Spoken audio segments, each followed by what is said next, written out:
SC ST OBC होने का दर्द SC ST OBC होकर ही समझा जा सकता है, पहली बात। दूसरी बात, गाइडलाइन SC ST OBC के लोगों ने नहीं बनाई, समिति ने बनाई है। समिति ने किस आधार पर बनाई? जिस तरह से लगातार हायर एजुकेशन सेंटरों में इस तरह के अपराधों की संख्या बढ़ रही है, 118% की वृद्धि हो गई, इसके आधार पर रिपोर्ट बनी है।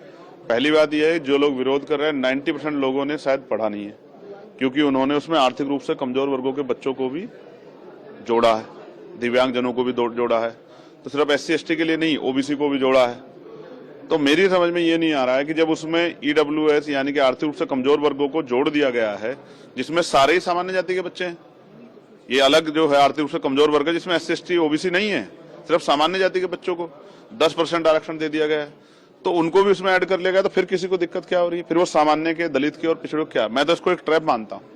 मैं मानता हूँ कि जैसे SC ST 2 अप्रैल 2018 में जो है आंदोलन के बाद उसको जो है मजबूत करने के बाद सरकार ने की, लेकिन आज भी लगातार 7 साल से कम जो मुकदमे हैं, 7 साल से कम जिनमें सजा है, उन पे वो गिरफ्तारी नहीं करती पुलिस।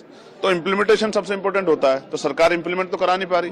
मैं आपको उदाहरण बताता हूँ, बच्चों की बात कर रहे हैं, प्रोफेसर, असिस्टेंट प्रोफेसर, एसोसिएट प्रोफेसरों के हाल पूछे आप जाके यूनिवर्सिटियों में।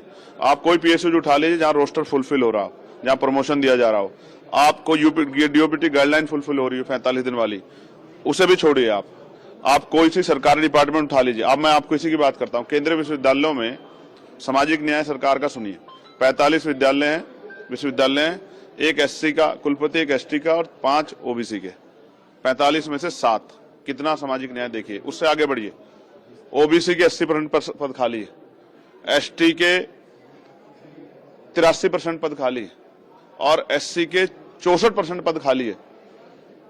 आप बताइए कौन सा सामाजिक न्याय सरकार कर रही है? जो आंखों में दिख रहा है उस पे वो हो रहा है। मुझे ऐसा लगता है कुछ लोगों को जो अपना जन्म से अधिकार मानते थे, कमजोर वर्गों को, मैंने अपनी कानों से सुना, मैं बच्चों से बैठता हूं,